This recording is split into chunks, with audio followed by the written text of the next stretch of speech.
quan vaig saber que hi havia aquest tipus de trobades, em va semblar interessant que per superar determinat tipus de prejudicis que tenim en referència a l'eix de l'edadisme, doncs pogués venir algun investigador a compartir el que es fa en aquests foros com el d'avui. Jo fa molt temps, ara 6 anys, que no estic directament en contacte amb l'acadèmia. Vaig estar des dels 80 fins que vaig arribar a l'edat de jubilar-me acadèmicament, però vaig continuar en un grup de recerca que havia fundat, encara està actiu, que el condueixen 2 companyes. Es diu ERIFE, Equip de Recerca en Infància, Família i Educació, amb la qual, d'alguna forma,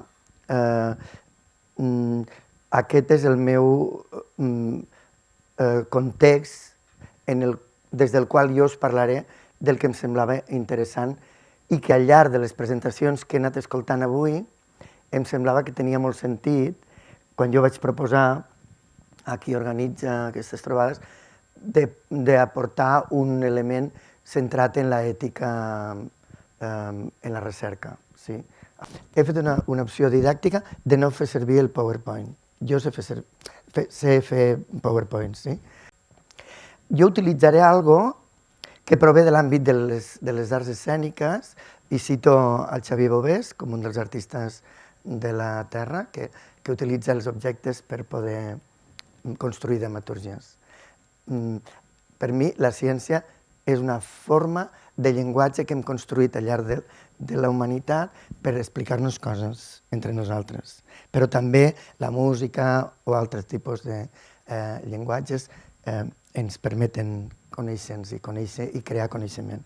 No només se construeix el coneixement a través de tesis doctorals. Vaig tenir la sort de fer una tesi doctoral, perquè si no, no me quedava a treballar a la universitat, però també de dirigir tesis doctorals de persones que confiaven en un doctor poc convencional, que a mi em sembla molt interessant el que està dit aquí, de que en aquesta trobada el fet de lo friqui és present, és molt evident. Jo crec que quan vaig saber que volia dir friqui, m'ho va ensenyar la Concha Buica a través d'una cançó seva, doncs sí, jo també me sento friqui. I porto un mocador de la meva mare. Aquest mocador de la meva mare amaga algo que em servirà per explicar, per mostrar un suport. Per mi la ciència és una mica això, no saber què hi ha dintre, però no sé. Me dono el permís també per preguntar a les persones aforades què pot haver-hi aquí dintre. Daus? Dientes? Ok. Un puzzle? Ok. Hem dit daus, dents, un puzzle. Sí?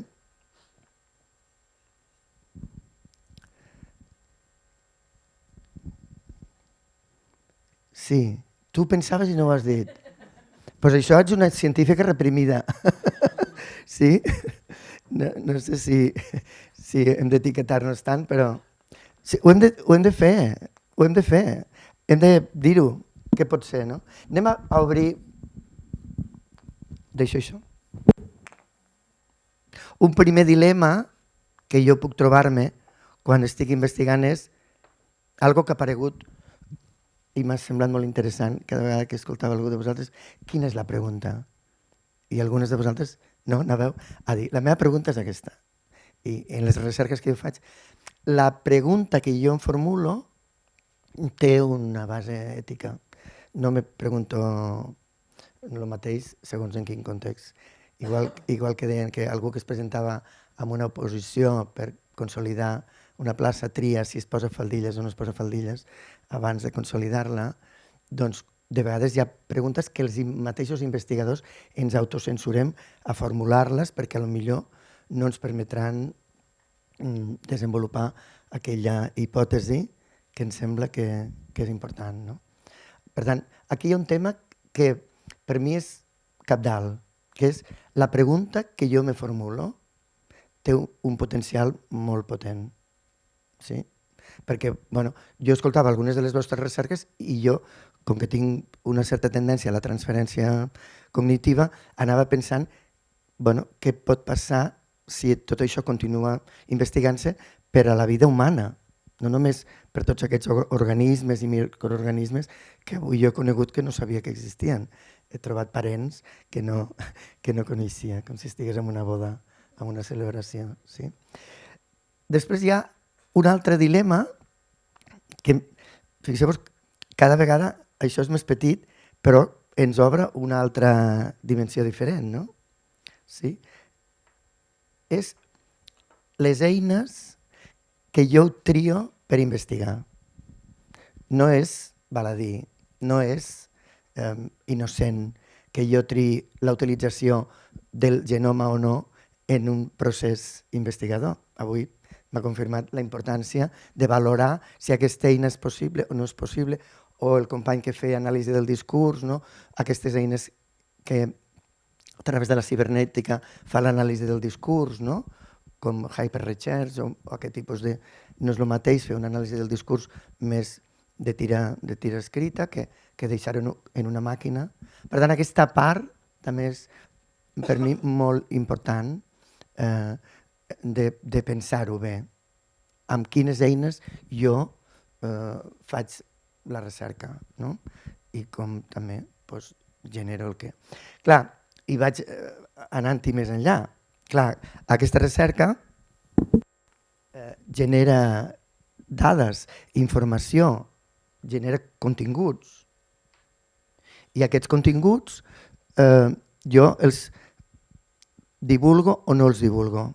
A on els divulgo? Els publico en revistes de primer quartil, de segon quartil, me serveix, ho faig per poder tenir un determinat tipus de puntatge per accedir-hi a algun tipus de feina. Clar, ho deixo, faig divulgació, com això que fem aquí. Vull dir, no és molt freqüent fer divulgació quan s'està treballant a la universitat o als centres d'investigació. És un ambient bastant endogàmic. No? Llavors, clar, qui s'arrisca a fer divulgació s'arrisca també a que determinat periodisme científic utilitzi la nostra informació per poder dir coses que nosaltres no concloïm en les nostres recerques. Per tant, és molt important també de quina manera jo aquestes informacions que jo obtinc del meu estudi o de la meva investigació o de la nostra investigació, doncs la posem. No només a on publico, sinó també algo que em sembla molt important, que és d'on he tret la informació. Que en el procés deia que no només és què faig amb la informació que jo obtinc, sinó també d'on obtinc la informació que obtinc. Bé, com, per exemple, la informació que obtinc, si és a través de narratives humanes o d'informació que obtinc d'animals.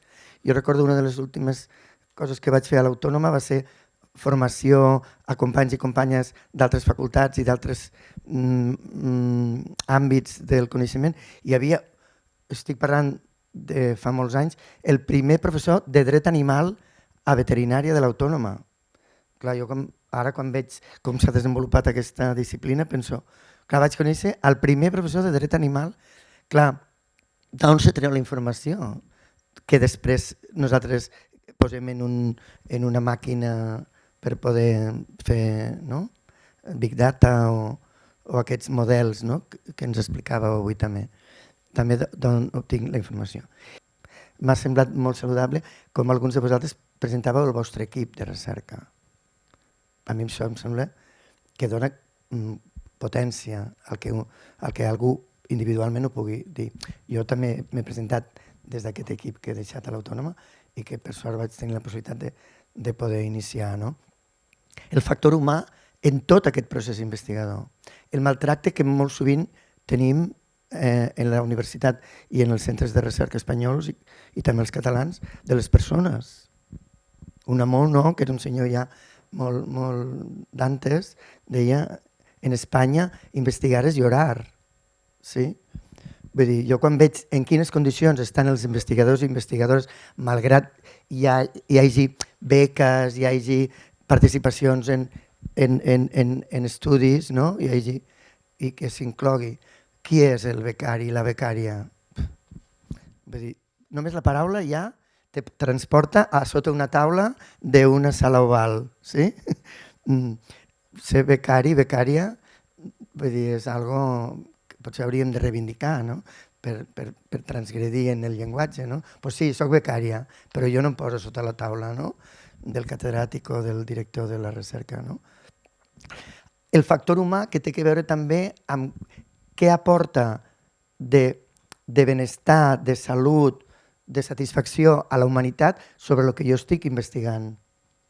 És igual que siguin ciències toves, socials, humanitats, com ciències de la salut, geologia, què aporta el que jo investigo a la humanitat en el seu conjunt. És l'última cosa que moltes vegades això, per sort, en algunes convocatòries europees, al final que jo vaig estar vinculat directament amb la recerca, veia que en les pliques, no, que sortien perquè la gent pogués optar, posaven un apartat referit a qüestions ètiques de la pròpia recerca. No? Bueno, no sé si això queda en paper mullat, a vegades, com aquí fem a Catalunya de puta i de Ramoneta, i llavors sabem navegar en aquest territori i posar paraules boniques perquè lo ètic estigui allà present. No? I, bueno, clar, curiosament, tot aquest podria, aquesta peça que no en la meva matriosca no hi ha més, sí, és l'últim que apareix, però podria haver-hi, perquè això, em sembla que els que fan matemàtiques saben que això va fins a l'infinit, no? O almenys en models teòrics. No? Jo podria tornar a fer així, no? A veure si ho sé fer. Ha caigut el petit. L'he sentit com queia. Els altres no queien, però només d'ocultar-ho, l'element més petit ha caigut. És com una metàfora, no? Bueno, avui volia compartir amb vosaltres això, donar-vos les gràcies a qui organitza aquests espais de catacumba. Per mi m'agraden molt perquè me connecten amb la clandestinitat que vaig viure durant la pandèmia de la Covid, que vaig viure molt en clandestinitat. També havia pogut viure la clandestinitat en època de la dictadura espanyola, per ser com soc, que jo tampoc soc tan rarito, no? Vull dir, la meva família, bueno, doncs sí, m'atribueixen com unes competències estranyes, no? Però com, jo què sé. I voldria, per acabar, una anècdota en el context universitari. Jo estava en un grup de recerca que, com sabeu, molt sovint fem congressos i presentacions i pugem a l'escenari i preparem flors i PowerPoints. I en el grup de recerca en el que jo estava, el director del grup de recerca, un catedràtic que ja s'ha jubilat aquest any passat, però continua treballant a la universitat perquè li està costant molt desenganxar-se d'una patologia que se'n diu dependència de la feina, sí? Doncs un dia me diu, diu al grup, adreçant-se a mi, això s'ocuparà el Xavier Gimeno. Volia dir a tot el tema aquest de comprar flors, de que hi hagués un equilibri cromàtic a la sala, de que hi hagués les identificacions dels ponents. Diu, perquè el Xavier Gimeno és molt sensible. I jo, en aquell grup no vaig poder dir, vols dir que és que soc maricón? I va dir, no volia dir això. Dic, doncs jo ho he escoltat així i no m'importa. Vull dir que des d'aquest punt de vista em sembla important que puguem, com era la paraula? Subvertir, gràcies. Sí, subvertir aquestes realitats nostres des d'allà on estem, perquè tenim també responsabilitat ètica per poder ser capaços de transformar aquesta realitat que es diu ciència. Moltes gràcies i endavant. Science Queers.